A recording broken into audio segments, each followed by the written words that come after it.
Hi all, welcome to tutors. നമ്മൾ ഇന്ന് ഈ ഒരു സെഷനിൽ ഡിസ്കസ് ചെയ്യാൻ പോകുന്നത് ഇലക്ട്രിക് ഡൈപോൾസിനെ കുറിച്ചിട്ടാണ്. എന്താണ്? ഇലക്ട്രിക് ഡൈപോളിനെ കുറിച്ചിട്ടാണ്. അപ്പോൾ ഈ പേരിൽ തന്നെയുണ്ട് എന്താണ് ഡൈപോൾ അല്ലേ?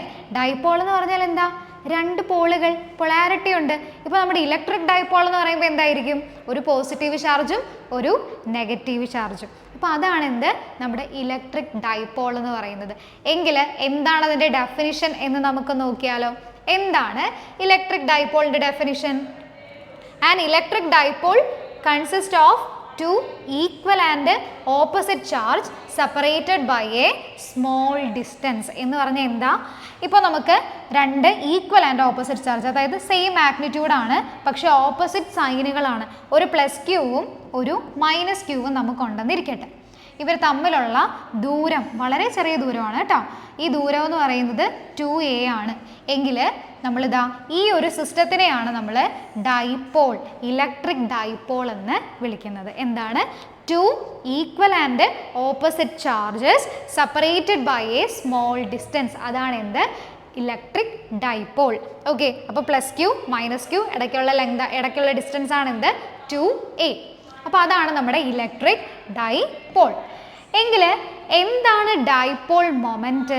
എന്താണ് ഈ ഡൈപോൾ മൊമെൻറ്റ് എന്ന് പറയുന്നത്? It is the measure of strength of the dipole. എന്താണ്? It is the measure of the strength of the dipole.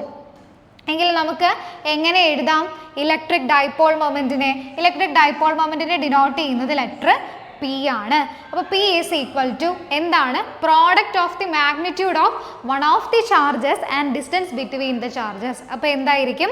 ഒരു ചാർജും ഇതിൻ്റെ ഇടയ്ക്കുള്ള രണ്ട് ചാർജുകളും തമ്മിലുള്ള ദൂരം അല്ലെങ്കിൽ ഡിസ്റ്റൻസ് എന്ന് പറയുന്നത് എന്തായിരിക്കും? 2a ആണ്. അപ്പോൾ Q ഇൻറ്റു 2a, അല്ലെങ്കിൽ നമുക്ക് എങ്ങനെ എഴുതാം? P is equal to 2aq. ഇതാണ് എന്ത്? നമ്മുടെ ഡൈപോൾ മൊമെൻറ്റ്. ഇതെന്താണ്? ഒരു വെക്റ്റർ ക്വാണ്ടിറ്റി ആണ്. ഡൈപോൾ മൊമെൻറ്റ് എന്താണ്? ഒരു വെക്റ്റർ ക്വാണ്ടിറ്റി ആണ്. എങ്കിൽ ഇതിൻ്റെ ഡയറക്ഷൻ എവിടെ നിന്ന് എങ്ങോട്ടേക്കായിരിക്കും? നെഗറ്റീവ് ചാർജിൽ നിന്ന് പോസിറ്റീവ് ചാർജിലേക്കായിരിക്കും ആര് പോയിന്റ് ചെയ്യുന്നത്? നമ്മുടെ ഡൈപോൾ മൊമെൻറ്റിൻ്റെ ഡയറക്ഷൻ എന്ന് പറയുന്നത്. ഓക്കെ, അപ്പോൾ ഡൈപോൾ എന്താണ്? Two equal and opposite charges separated by a small distance. അതിനെയാണ് നമ്മൾ ഡൈപോൾ എന്ന് വിളിക്കുക. അപ്പോൾ ഡൈപോൾ മൊമെൻറ്റ് എന്ന് പറഞ്ഞാൽ എന്താണ്? ഈ ഡൈപോളിൻ്റെ സ്ട്രെങ്തിൻ്റെ മെഷറാണ് എന്ത്? Dipole moment. അതിൻ്റെ ഇക്വേഷൻ എന്താണ്? P is equal to 2aq. Okay, അപ്പോൾ ഇനി ഇതെന്താണ് നമ്മൾ പറഞ്ഞത്? ഇതൊരു വെക്റ്റർ ക്വാണ്ടിറ്റി ആണെന്നാണ് നമ്മൾ പറഞ്ഞത്. ഇനി നമുക്ക് ഈ ഡൈപോള് കാരണം ഡൈപോളിൻ്റെ ഒരു ആക്സിയൽ പോയിന്റിലുള്ള ആക്സിയൽ ലൈനിലുള്ള ഒരു പോയിന്റിലുള്ള ഇലക്ട്രിക് ഫീൽഡ് ഇൻറ്റൻസിറ്റി കാണാം.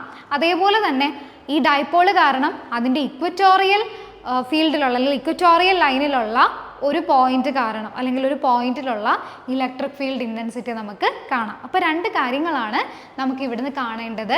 എന്തൊക്കെയാണ്? ആദ്യം നമ്മളൊരു ഡൈപോള്, ആ ഡൈപോളിൻ്റെ ഒരു ആക്സിയൽ ലൈനിലുള്ള ഒരു പോയിന്റിൽ ഉണ്ടാവുന്ന ഇലക്ട്രിക് ഫീൽഡ് ഇൻറ്റൻസിറ്റി. അപ്പോൾ നമുക്ക് പോയിന്റ്സ് ഒക്കെ ഒന്ന് കൺസിഡർ ചെയ്താലോ? നമുക്ക് ആദ്യം എന്ത് ചെയ്യാം?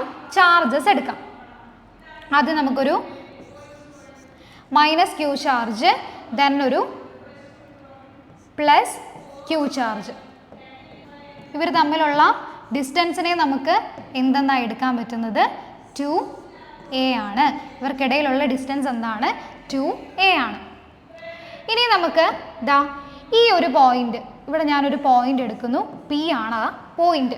ഓക്കെ, ഇനിയും ഇതാണ് നമ്മുടെ ഡൈപോള്.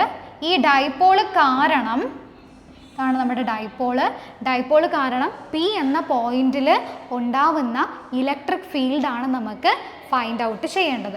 എങ്കിൽ നമുക്ക് ഇതിനൊരു പേര് കൊടുത്താലോ? ഇത് നമുക്ക് ദാ ഈ ഒരു ചാർജിനെ ഇത് A എന്ന് കൊടുക്കാം, ഇത് നമുക്ക് B എന്ന് കൊടുക്കാം, ആൻഡ് നമുക്ക് ദാ ഈ പോയിന്റ് P എന്ന് കൊടുക്കാം. വേണമെങ്കിൽ നമുക്ക് ഈ സെൻറ്ററിന് ഈ ഒരു പോയിന്റിനെ, ഈ ഒരു ഡിസ്റ്റൻസിൻ്റെ സെൻറ്റർ എന്നുള്ള ഈ ഒരു പോയിന്റിനെ C എന്ന് കൊടുക്കാം. ഇനി നമ്മൾ മാർക്ക് ചെയ്യേണ്ട മറ്റൊരു കാര്യം, നമ്മുടെ ഇപ്പം നമ്മൾ കൺസിഡർ ചെയ്ത ഒരു പോയിന്റ് ഇല്ലേ, ഇതിൻ്റെ ആക്സിയൽ ലൈനിലുള്ള ഒരു പോയിന്റ്, ആ പോയിന്റും നമ്മുടെ ഈ ഡൈപോളിൻ്റെ സെൻറ്ററും തമ്മിലുള്ള ദൂരം എന്ന് പറയുന്നത് ഇതാ ഇവിടെ മുതൽ നമ്മുടെ ദാ ഇവിടെ വരെയുള്ള ദൂരത്തിനെ നമുക്ക് എന്തെന്ന് വിളിക്കാം? സ്മോൾ ലെറ്റർ ആർ എന്ന് വിളിക്കാം. ഓക്കെ ആണോ? ഇവിടുന്ന് ഇവിടെ വരെയുള്ള ലെങ്തിനെ നമുക്ക് എന്ത് വിളിക്കാം? സ്മോൾ ലെറ്റർ ആർ എന്ന് വിളിക്കാം. അപ്പോൾ ഇത്രയാണ് നമുക്ക് ഫിഗറിൽ അടയാളപ്പെടുത്താനുള്ളത്. ഇനി നമുക്ക് നോക്കാം ഓരോരോ കാര്യങ്ങൾ. ആദ്യം ബിയിലുള്ള പ്ലസ് ക്യൂ ചാർജ് കാരണം പിയിലൊരു ഇലക്ട്രിക് ഫീൽഡ് ഉണ്ടാകുമല്ലോ, ഉണ്ടാകും. ആ ഇലക്ട്രിക് ഫീൽഡിൻ്റെ ഡയറക്ഷൻ എങ്ങോട്ടേക്കായിരിക്കും? പ്ലസ് ചാർജ് കാരണമുള്ള ഇലക്ട്രിക് ഫീൽഡാണ്. അതുകൊണ്ട് ഇലക്ട്രിക് ഫീൽഡിൻ്റെ ഡയറക്ഷൻ എങ്ങോട്ടായിരിക്കും? ഔട്ട്വേർഡ് ആയിരിക്കും. അപ്പോൾ ഇവിടെ ഉണ്ടാവുന്ന ഇലക്ട്രിക് ഫീൽഡിൻ്റെ ഡയറക്ഷൻ അതിന് നമുക്ക് E1 എന്ന് വിളിക്കാം.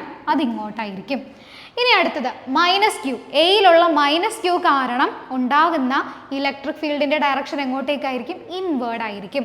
അപ്പോൾ ഇവിടെ ഉണ്ടാകുന്ന ഇലക്ട്രിക് ഫീൽഡിനെ നമുക്ക് എന്തെന്ന് വിളിക്കാം? E2 എന്ന് വിളിക്കാം. അതിൻ്റെ ഡയറക്ഷൻ എങ്ങോട്ടേക്കാണ്? ഇൻവേർഡ് ആണ്. ഇത്രയും ഓക്കെ ആണോ? ഓക്കെ. എങ്കിൽ നമുക്ക് ഓരോന്നും എടുത്ത് എഴുതിയാലോ. E1 എന്ന് പറയുമ്പോൾ ബിയിലുള്ള പ്ലസ് ക്യൂ ചാർജ് കാരണം പി എന്ന പോയിന്റിൽ ഉണ്ടാവുന്ന ഇലക്ട്രിക് ഫീൽഡാണ് E1 എന്ന് പറയുന്നത്. അപ്പോൾ E1 ഈസ് ഈക്വൽ ടു, നമുക്കറിയാം ഒരു പോയിന്റ് ചാർജ് കാരണം ഉണ്ടാവുന്ന ഇലക്ട്രിക് ഫീൽഡ് ഇൻറ്റൻസിറ്റിയുടെ ഇക്വേഷൻ എന്താ? 1/4πε0 Q/r² ആണ്. ഓക്കെ, എങ്കിൽ ഇതിനെ നമുക്ക് എങ്ങനെ എഴുതാൻ പറ്റും? 1/4πε0 Q/ എന്താണ്? r² അല്ലേ. അപ്പോൾ ഇവിടെ ഡിസ്റ്റൻസിൻ്റെ സ്ക്വയറാണ്. ദാ ഈ പിയും ഇതാണ് നമ്മുടെ ചാർജ് എവിടെയായിരിക്കുന്നത്? ഈ ബി എന്ന പോയിന്റിലാണ്. നമ്മുടെ പി എവിടെയായിരിക്കുന്നത്? ഇവിടെയാണ്. എങ്കിൽ ഈ സിയിൽ നിന്ന് പി വരെയുള്ള ദൂരം എന്ന് പറയുന്നത് എന്താ? ആറാണ്. ആണല്ലോ. എങ്കിലിതാ ഈ ചെറിയ ദൂരങ്ങൾ ഇതൊരു എ ആണ്, ഇതൊരു എ ആണ്. ഈ രണ്ട് എയും കൂടെ ചേർന്നിട്ടല്ലേ നമുക്ക് ഈ 2a എന്ന് കിട്ടിയത്. എങ്കിൽ ഇവിടെ വരെ മാത്രമുള്ള ദൂരം കണ്ടുപിടിക്കണമെങ്കിൽ r-a ചെയ്താൽ പോരെ. നമ്മുടെ ബിയിൽ നിന്ന് പിയിലേക്കുള്ള ദൂരം കിട്ടണമെങ്കിൽ r-a ചെയ്താൽ പോരെ. സെൻറ്ററിൽ നിന്ന് ഇവിടെ വരെ 6 ആണ്. ഓക്കെ, സെൻറ്ററിൽ നിന്ന് ബി വരെ എന്താണ്? a ആണ്. എങ്കിൽ r-a ചെയ്താൽ ബിയിൽ നിന്ന് പി വരെയുള്ള ദൂരം നമുക്ക് കിട്ടും. അപ്പോൾ നമുക്ക് ഇതിന് പകരം എന്ത് എഴുതാൻ പറ്റും? r-a the whole square എന്ന് എഴുതാം. ഇതിൻ്റെ ഡയറക്ഷൻ എങ്ങോട്ടേക്കാ?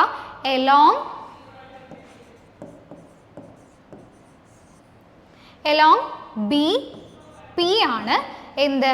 നമ്മുടെ ഇതിൻ്റെ ഡയറക്ഷൻ വരുന്നത്.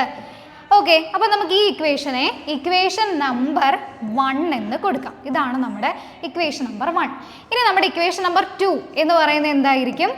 നമ്മുടെ മൈനസ് ക്യൂ ചാർജ് കാരണം പി എന്ന പോയിന്റിൽ ഉണ്ടാകുന്ന ഇലക്ട്രിക് ഫീൽഡാണ് E2. ഓക്കെ, അപ്പോൾ E2 എന്ന് പറയുമ്പോൾ നമുക്ക് എങ്ങനെ എഴുതാൻ പറ്റും? 1/4πε0 Q/, ഇത് തമ്മിലുള്ള ഡിസ്റ്റൻസ് നോക്കിക്കേ. സെൻറ്ററിൽ നിന്ന് പി വരെയുള്ള ദൂരം 6 ആണ്. അവിടുന്ന് ഒരു എയും കൂടെ സഞ്ചരിച്ചാലേ നമുക്ക് എവിടെ എത്താൻ പറ്റത്തുള്ളൂ? ക്യാപിറ്റൽ എ, അതായത് മൈനസ് ക്യൂ ചാർജിലേക്ക് എത്താൻ പറ്റും. എങ്കിൽ അവർ തമ്മിലുള്ള ഡിസ്റ്റൻസ് എന്താണ്? r+a ദ ഹോൾ സ്ക്വയർ ആണ്. ആണല്ലോ. എങ്കിൽ ഇതിൻ്റെ ഡയറക്ഷൻ എങ്ങോട്ടേക്കാ? along PA, ഇതാണ് അതിൻ്റെ ഡയറക്ഷൻ. ഈ ഒരു ഇക്വേഷനെ നമുക്ക് ഇക്വേഷൻ നമ്പർ 2 എന്ന് വിളിക്കാമല്ലോ. ഇക്വേഷൻ നമ്പർ 2 എന്ന് നമുക്ക് വിളിക്കാം. ഇനി നമ്മൾ ഇവിടെ എന്താണ് നമ്മൾ ചെയ്യാൻ പോകുന്നത്? ഇവിടെ നോക്കിക്കേ, E1 എന്ന് പറയുന്നത് 1/4πε0 Q/r-a ദ ഹോൾ സ്ക്വയർ ആണ്. E2 എന്ന് പറയുന്നത് 1/4πε0 Q/r+a ദി ഹോൾ സ്ക്വയർ ആണ്. ഓക്കെ, ഇപ്പോൾ ഇവിടെ വലുതാരാ? E1 ആണോ E2 ആണോ? ആരാ വലുത്? ഡിനോമിനേറ്റർ ആരുടെയാണ് ചെറുത്? E1-ൻ്റെ ആണ് ഡിനോമിനേറ്റർ ചെറുത്. അതുകൊണ്ട് തന്നെ E1 ആയിരിക്കും വലിയ ആൾ. ഓക്കെ, എങ്കിൽ നമുക്ക് റിസൾട്ടൻ്റ് ഇലക്ട്രിക് ഫീൽഡ് എടുക്കുകയാണെങ്കിൽ റിസൾട്ടൻ്റ് എടുക്കുമ്പോൾ നമുക്ക് എങ്ങനെയാണ് കിട്ടുന്നത്?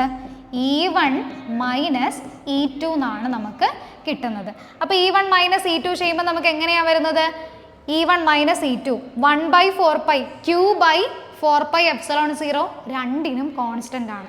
ഓക്കെ, അപ്പോൾ നമുക്ക് അതെന്ത് ചെയ്യാം? Q/4πε0യെ കോൺസ്റ്റൻ്റ് ആക്കാം. എന്നിട്ട് നടുക്ക് ആരൊക്കെയാണ് നമ്മുടെ ബ്രാക്കറ്റിലുള്ളത്? E1 മൈനസ് E2 അല്ലേ. അപ്പോൾ ആരൊക്കെയുണ്ട്? 1/r-a the whole square minus 1/r+a the whole square. ഇത്രയാണ് നമുക്ക് ഉള്ളത്. ഇനി നമുക്ക് എന്ത് ചെയ്യാം? Q by 4 pi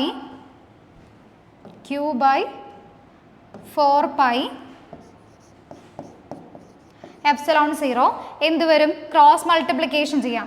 R plus A the whole square minus R minus A the whole square divided by R minus A the whole square into R plus A the whole square. ഇങ്ങനെയാണ് നമുക്ക് വരുന്നത്.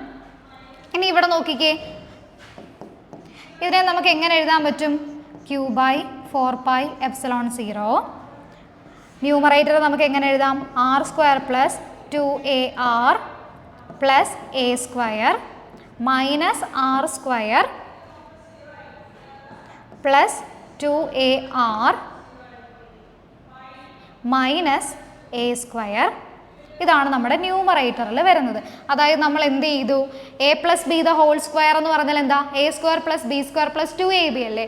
അത് നമ്മൾ ആ identity ഇവിടേക്ക് apply ചെയ്തു എന്ന് മാത്രമേ ഉള്ളൂ. എന്നിട്ട് നമ്മളത് എക്സ്പാൻഡ് ചെയ്തിട്ട് എഴുതി. അതാണ് നമ്മുടെ ന്യൂമറേറ്ററിൽ നമ്മൾ എഴുതിയിരിക്കുന്നത്. ഇനി നോക്കിക്കേ, ഡിനോമിനേറ്ററിനെ നമുക്ക് എങ്ങനെയും കൂടെ എഴുതാൻ പറ്റും. R plus A into R minus A എന്ന് എഴുതാമല്ലോ. എന്നിട്ട് ദ ഹോൾ സ്ക്വയർ ആണല്ലോ. ഓക്കെ, അപ്പോൾ എന്താ? R A plus B into A minus B എന്തായിരുന്നു? A square minus B square അല്ലേ? A plus B into A minus B എന്താ? A square minus B square ആണ്. എങ്കിൽ നമുക്ക് ഇതിനെ എങ്ങനെ എഴുതാൻ പറ്റും? Q by 4 pi epsilon 0. ഇവിടെ ആരെയൊക്കെ ക്യാൻസൽ ചെയ്യാം? ഈ ആർ സ്ക്വയറും പോകും. ഈ എ സ്ക്വയറും പോകും. എങ്കിൽ ബാക്കി എന്തുണ്ട്?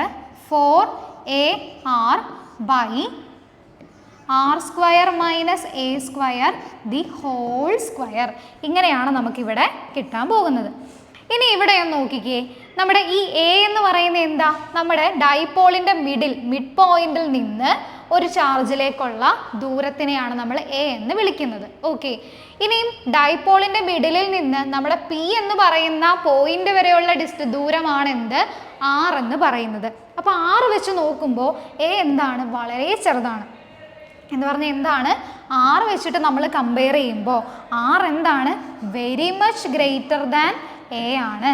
എങ്കിൽ നമുക്ക് A square can be neglected. എ സ്ക്വയറിനെ നമുക്ക് എന്ത് ചെയ്യാൻ പറ്റും? നെഗ്ലക്റ്റ് ചെയ്യാനായിട്ട് പറ്റും. ഓക്കെ, അപ്പോൾ എ സ്ക്വയർ നെഗ്ലക്റ്റ് ചെയ്യുമ്പോൾ നമുക്ക് ബാക്കി എന്താ കിട്ടുന്നത്? Electric field E is equal to Q by 4 pi epsilon 0 4AR by R raised to 4. ഇതാണ് നമുക്കിവിടെ കിട്ടുന്നത്. എന്താണ്? Q by 4 pi epsilon 0 4AR by R raised to 4. എന്താ കിട്ടുന്നേ?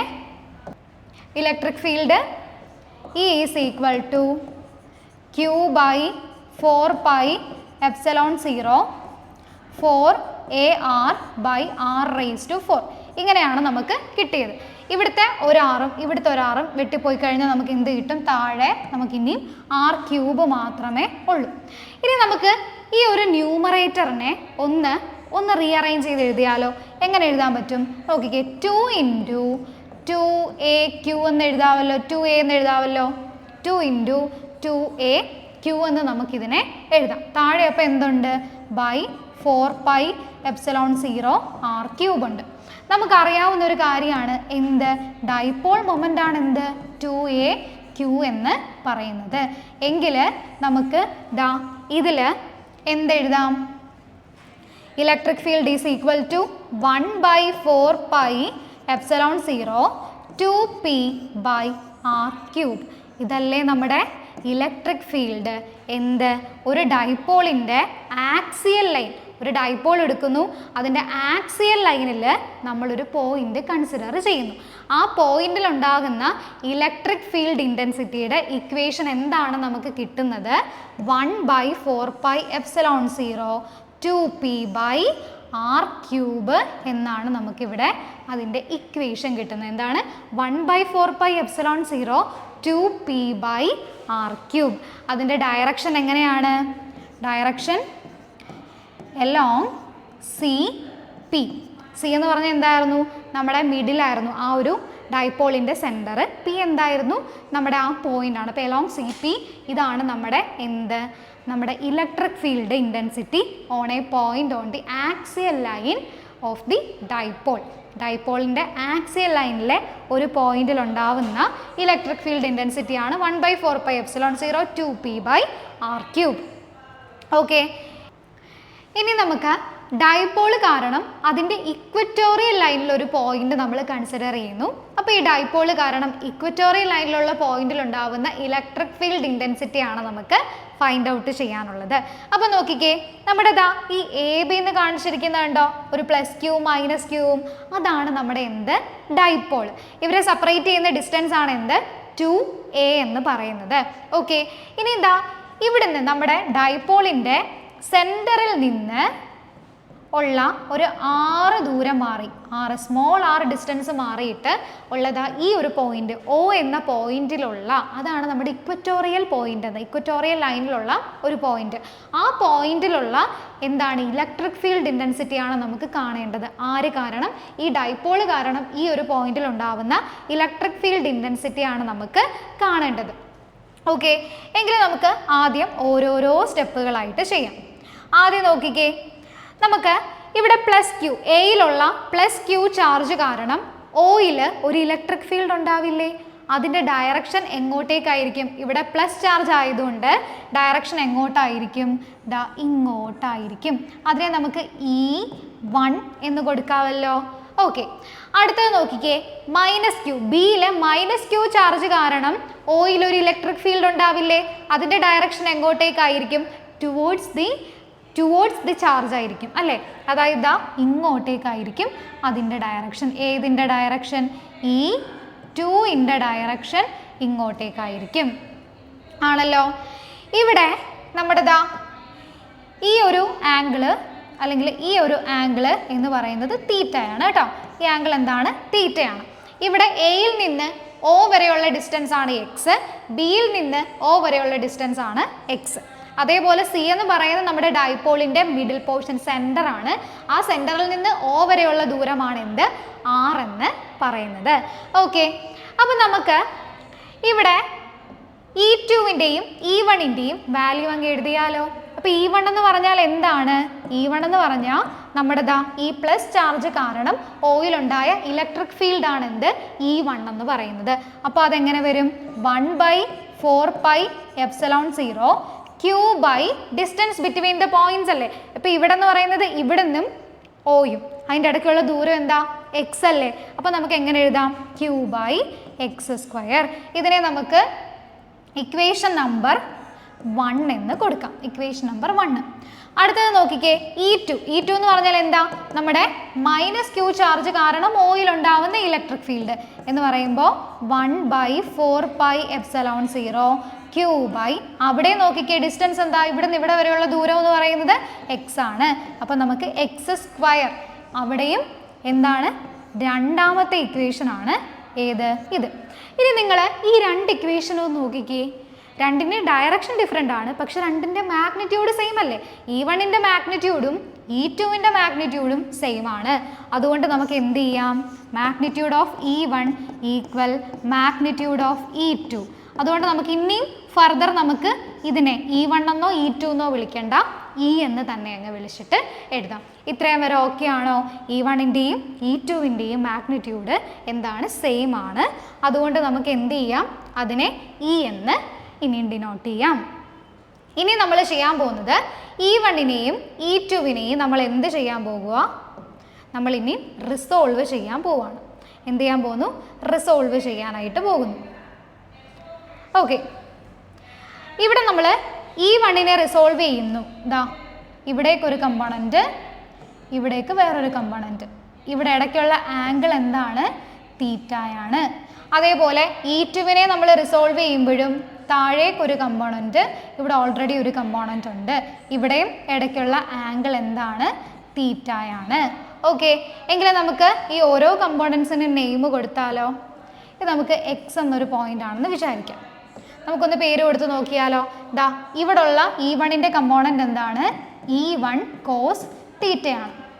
ഓക്കെ, ഇനി ഇവിടെ തന്നെയുള്ള E2-ൻ്റെ കമ്പോണൻറ്റും എന്താണ്? E2 കോസ് തീറ്റയാണ്. ഇനി മുകളിലേക്കുള്ള E1-ൻ്റെ കമ്പോണൻറ്റ് എന്താ? E1 sine theta. താഴേക്കുള്ള E2-ൻ്റെ കമ്പോണൻറ്റ് എന്താ? E2 sine theta. ഇതാണ് നമ്മുടെ കമ്പോണൻസ്. ഓക്കെ, ഇനി ഇപ്പോൾ ഇവിടെ ഒന്ന് നോക്കിക്കേ, ഇവിടെ ആരൊക്കെ ക്യാൻസൽ ചെയ്തു പോകും? ഇവിടെ E1 സൈൻ തീറ്റ മുകളിലേക്കും E2 സൈൻ തീറ്റ താഴേക്കുമാണ്. അവരെന്ത് ചെയ്തു പോകും? ഇവർ രണ്ടുപേരും അങ്ങ് ക്യാൻസൽ ചെയ്യും. ബാക്കി നമുക്ക് ഉള്ള റിസൾട്ടൻ്റ് ആരൊക്കെയാണ്? അപ്പോൾ റിസൾട്ടൻ്റ് ഇലക്ട്രിക് ഫീൽഡ് എന്ന് പറയുന്നത് E ഈസ് ഈക്വൽ ടു ആരൊക്കെയാണ് നമുക്കുള്ളത്? E1 cos theta plus E2 cos തീറ്റയാണ്. ഈ E1-നും E2-നും പകരം ഇനി E എന്ന് തന്നെ കൊടുത്താൽ പോരെ? അപ്പോൾ E cos theta plus E cos theta എന്ത് വരും? 2E cos theta. 2E cos theta. Okay, ഇനിയും ഇവിടെ നമുക്ക് കൺസിഡർ ചെയ്യാം. ഏത് ട്രയാങ്കിൾ കൺസിഡർ ചെയ്യാം? Consider triangle AOC. ഏതാണ് നമ്മൾ കൺസിഡർ ചെയ്യുന്ന ട്രയാങ്കിൾ? AOC ആണ്. ഈ ഒരു ട്രയാങ്കിൾ നോക്കിക്കേ. എന്നിട്ട് ഇവിടുന്ന് കോസ് തീറ്റയുടെ വാല്യൂ എന്ന് പറഞ്ഞേ. ഇതാണ് നമ്മുടെ ട്രയാങ്കിൾ AOC. ഇവിടുത്തെ കോസ് തീറ്റ എന്ന് പറഞ്ഞാൽ എന്താ? കോസിൻ്റെ വാല്യൂ എന്താണ്? നമ്മുടെ അഡ്ജസൻറ്റ് ബൈ ഹൈപ്പോട്ടന്യൂസ് ആണ് കോസിൻ്റെ വാല്യൂ വരുന്നത്. എന്താണ്? Adjacent by hypotenuse. അപ്പോൾ കോസ് തീറ്റ എന്ന് പറയുമ്പോൾ അഡ്ജസൻറ്റ് സൈഡ് ഏതാ? ഇതല്ലേ? ഇത് മൊത്തത്തിൽ 2A ആണ്. എങ്കിൽ ഇതൊരു A, ഇതൊരു A. അപ്പോൾ എങ്ങനെ വരും? A/x. ഇതാണ് നമ്മുടെ കോസ് തീറ്റ. എങ്കിൽ ഇയിലേക്ക് ഇത് സബ്സ്റ്റിറ്റ്യൂട്ട് ചെയ്യാമല്ലോ. E is equal to 2E into A/x. ഇക്ക് പകരം നമുക്ക് ഈ വാല്യൂ ഇട്ട് കൊടുക്കാം. ഏതാണ്? 2 into 1/4 pi epsilon 0 Q/x² into A/x എന്ന് പറയുമ്പോൾ എന്താണ്? 2AQ/4 pi epsilon 0 x³ 2AQ എന്ന് പറഞ്ഞാൽ എന്താ? ഡൈപോൾ മൊമെൻ്റ് അല്ലേ? അപ്പോൾ നമുക്ക് എങ്ങനെ എഴുതാം? 1/4 പൈ എപ്സിലോൺ 0 P/x³. ഇങ്ങനെയാണ് നമുക്ക് ഇവിടെ എന്ത് കിട്ടുന്നത്? റിസൾട്ടൻ്റ് കിട്ടുന്നത്. പക്ഷേ ഇനി നമുക്ക് ഈ ട്രയാങ്കിൾ തന്നെ ഒന്ന് എടുത്തേ. നമ്മളിപ്പോൾ കൺസിഡർ ചെയ്ത് വെച്ചിരുന്ന ആ സെയിം ട്രയാങ്കിൾ തന്നെ നമുക്കൊന്നും കൂടെ ഒന്ന് നോക്കാം. ഈ ഒരു ട്രയാങ്കിൾ ഒന്ന് നോക്കിക്കേ. ഈ ട്രയാങ്കിളിൽ കൺസിഡർ ഏതാ? നമ്മുടെ AOC തന്നെ.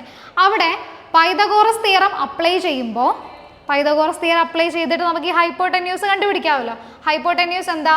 x ആണ്. അവിടുന്ന് x² എന്ന് പറയുമ്പോൾ എന്താ? Base square A² plus altitude square ഇങ്ങനെ കിട്ടുന്നു. ഓക്കെ, അപ്പോൾ ഇവിടുന്ന് x എന്ന് പറഞ്ഞാൽ അപ്പോൾ എന്താ?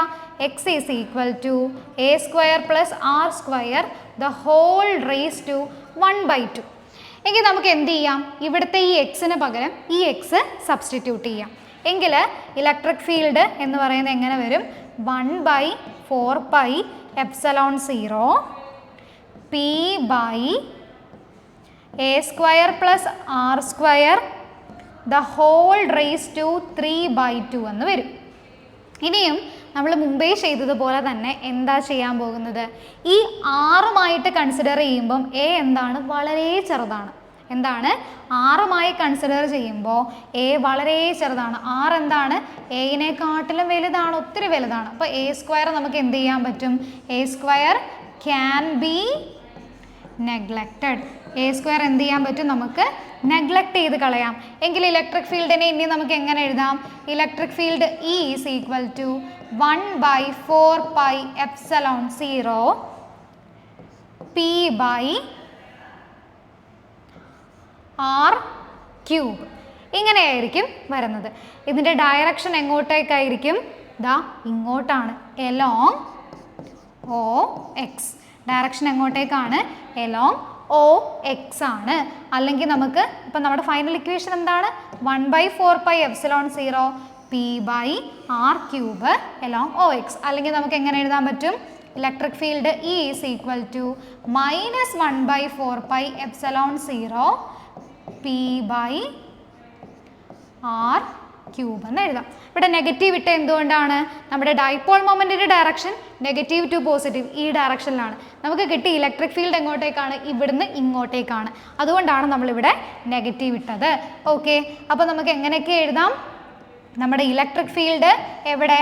ഒരു ഡൈപോളിൻ്റെ ആക്സിയൽ ലൈനിൽ ഒരു പോയിന്റ് എടുത്തു കഴിഞ്ഞാൽ അവിടെ ഉണ്ടാവുന്ന ഇലക്ട്രിക് ഫീൽഡ് ഇൻറ്റൻസിറ്റിയുടെ വാല്യൂ എന്താ? 1/4πε0 p/r³. ഇനി മറ്റേതായിരുന്നെങ്കിലോ? ആക്സിയൽ ലൈനിലായിരുന്നെങ്കിൽ എന്ത് എഴുതാം?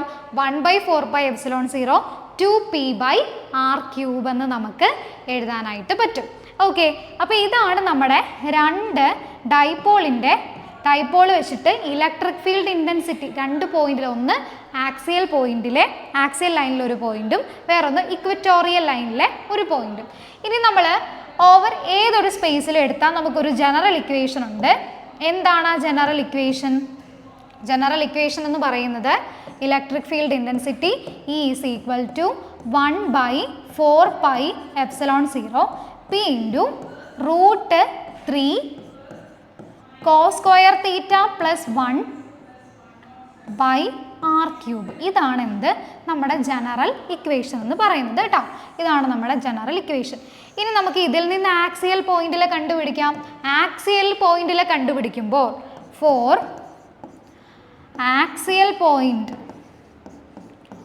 ആക്സിയൽ പോയിന്റിലെ കണ്ടുപിടിക്കുമ്പോൾ തീറ്റയ്ക്ക് എന്ത് കൊടുക്കണം? വാല്യൂ 0 എന്ന് കൊടുക്കണം. തീറ്റയ്ക്ക് എന്താ വാല്യൂ കൊടുക്കേണ്ടത്? 0 എന്നാണ് കൊടുക്കേണ്ടത്. അപ്പോൾ 0 കൊടുക്കുമ്പോൾ എന്ത് വരും? ഈ axial is equal to cos 0 കൊടുക്കും. കോസ് 0 എന്താണ്? 1 ആണ്. അപ്പോൾ 1/4πε0 p കോസ് 0 1 ആകും. അപ്പോൾ 3 + 1/r³ എന്ന് പറഞ്ഞാൽ എന്ത് വരും? √4 എന്ന് വരും. 1/4πε0 p √4/r³. that will be equal to 1/4πε0 2p/r³. ഇത് തന്നെയല്ലേ നേരത്തെ നമുക്ക് കിട്ടിയത്?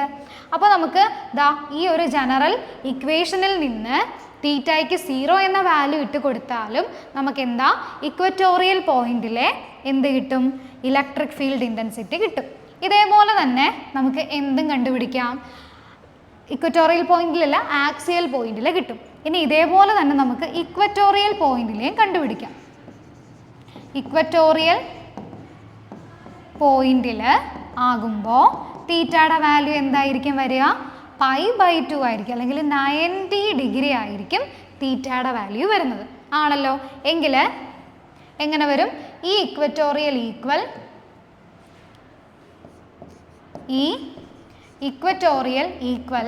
1/4πε0 തീറ്റ 90 3 cos സ്ക്വയർ തീറ്റ എന്ന് വരുമ്പോൾ കോസ് തീറ്റയുടെ വാല്യൂ എന്താ വരുന്നത്? 90 ഡിഗ്രി വരും. ഇപ്പോൾ കോസ് 90 എന്താണ്? 0 ആണ്. ഓക്കെ, അപ്പോൾ എന്ത് വരും? p √1/r³ which is equal to 1/4πε0 p/r³. ഇതാണ് എന്ത്? നമ്മുടെ ഇക്വറ്റോറിയൽ ലൈനിലെ എന്ത്? Electric field intensity. അപ്പം ഈ ഒരു general equation E is equal to 1/4πε0 p into √3 cos square theta plus 1/r³ എന്നുള്ള ജനറൽ ഇക്വേഷനിൽ നിന്ന് തീറ്റ ഈക്വൽ ടു 0 ഇട്ട് കൊടുത്താൽ നമുക്ക് എന്ത് കിട്ടും? ആക്സിയൽ പോയിന്റിൽ ഇലക്ട്രിക് ഫീൽഡ് കിട്ടും. ഇനി theta is equal to 90 degree ഇട്ട് കൊടുത്താൽ നമുക്ക് എന്ത് കിട്ടും? ഇക്വറ്റോറിയൽ ലൈനിലുള്ള ഒരു പോയിന്റിലെ ഇലക്ട്രിക് ഫീൽഡ് കിട്ടും. ഓക്കെ, അപ്പോൾ ഇതെല്ലാവർക്കും ക്ലിയർ ആയോ? അപ്പോൾ നമ്മൾ ഇന്നത്തെ ഈ ഒരു സെഷനിൽ എന്തൊക്കെയാണ് ഡിസ്കസ് ചെയ്തത്? ഇലക്ട്രിക് ഡൈപോളിനെ കുറിച്ചിട്ട് ഡിസ്കസ് ചെയ്തു അല്ലേ? എന്താണ് ഇലക്ട്രിക് ഡൈപോൾ എന്താണ് എന്നുള്ളൊരു കാര്യം. എന്താണ്? Two equal and opposite charges separated by a small distance. അതാണ് എന്ത്? ഡൈപോൾ, ഇലക്ട്രിക് ഡൈപോൾ എന്ന് നമ്മൾ പറയുന്നത്. പിന്നെ electric dipole moment P is equal to 2AQ, അത് നമ്മൾ ഡിസ്കസ് ചെയ്തു. ഇനിയും ഈ ഇലക്ട്രിക് ഡൈപോൾ കാരണം ഈ ഡൈപോളിൻ്റെ ഒരു ആക്സിയൽ ലൈനിൽ ഒരു പോയിന്റ് എടുത്തു കഴിഞ്ഞാൽ ആ പോയിന്റിൽ ഈ ഇലക്ട്രിക് ഡൈപോൾ കാരണം ഒരു ഇലക്ട്രിക് ഫീൽഡ് ഉണ്ടാവില്ലേ? ആ ഇലക്ട്രിക് ഫീൽഡിൻ്റെ ഇൻറ്റൻസിറ്റി നമ്മൾ ഇവാലുവേറ്റ് ചെയ്തു. എത്രയാണ് കിട്ടിയത്? 1/4πε0 2p/r³ എന്ന് നമുക്ക് കിട്ടി. ഇനി അടുത്ത നമ്മൾ ചെയ്ത എന്താ, ഈ ഡൈപോളിൻ്റെ ഒരു ഇക്വറ്റോറിയൽ ലൈനിൽ ഒരു പോയിന്റ് എടുത്തു. ആ പോയിന്റിൽ ഈ ഡൈപോൾ കാരണം ഉണ്ടാവുന്ന ഇലക്ട്രിക് ഫീൽഡ് ഇൻറ്റൻസിറ്റിയുടെ വാല്യൂ നമ്മൾ കണ്ടുപിടിച്ചു. എന്തായിരുന്നു വാല്യൂ? 1/4πε0 P/r³. ഇതായിരുന്നു വാല്യൂ. ഇനി നമ്മളൊരു ജനറൽ ഇലക്ട്രിക് ഫീൽഡിൻ്റെ ഒരു ഇക്വേഷൻ, നമ്മളൊരു ഫോർമുല നമ്മൾ എഴുതി. 1/4πε0 P × √3 cos² θ + 1/r³ എന്ന് എഴുതി. ഇവിടെ തീറ്റയുടെ വാല്യൂ 0 ഇട്ട് കൊടുക്കുമ്പോൾ നമുക്ക് ആക്സിയൽ പോയിന്റിലെ ഇലക്ട്രിക് ഫീൽഡ് ഇൻറ്റൻസിറ്റി കിട്ടും. തീറ്റയുടെ വാല്യൂ π/2 ഇട്ട് കൊടുക്കുകയാണെങ്കിൽ നമുക്ക് എന്ത് കിട്ടും? ഇക്വറ്റോറിയൽ ലൈനിലുള്ള ഒരു പോയിന്റിലെ ഡൈപോൾ കാരണം ഉണ്ടാവുന്ന ഇലക്ട്രിക് ഫീൽഡ് ഇൻറ്റൻസിറ്റി നമുക്ക് കിട്ടും. അപ്പോൾ ഇത്രയൊക്കെയാണ് നമ്മൾ ഈ ഒരു സെഷനിൽ ഡിസ്കസ് ചെയ്തത്. അപ്പോൾ ഈ ഒരു ടോപ്പിക്ക് എല്ലാവർക്കും ക്ലിയർ ആയെന്ന് വിശ്വസിക്കുന്നു, എല്ലാവർക്കും മനസ്സിലായെന്നും ഇത് നല്ല യൂസ്ഫുൾ ആയിട്ടുള്ളൊരു സെഷൻ ആയിരുന്നു എന്ന് വിശ്വസിക്കുന്നു. നിങ്ങൾക്ക് നമ്മുടെ ക്ലാസ് ഇഷ്ടപ്പെട്ടിട്ടുണ്ടെങ്കിൽ നിങ്ങളുടെ ഫ്രണ്ട്സിനൊക്കെ ഒന്ന് ഷെയർ ചെയ്യുക, നമ്മുടെ ചാനൽ ഒന്ന് സബ്സ്ക്രൈബ് ചെയ്യുക. അപ്പോൾ ഇനിയും നമുക്ക് മറ്റൊരു പുതിയൊരു നല്ല സെഷൻ, നല്ലൊരു യൂസ്ഫുൾ ആയിട്ടുള്ള മറ്റൊരു ടോപ്പിക്കുമായിട്ട് നമുക്ക് ഇനിയും കാണാം. Thank you all.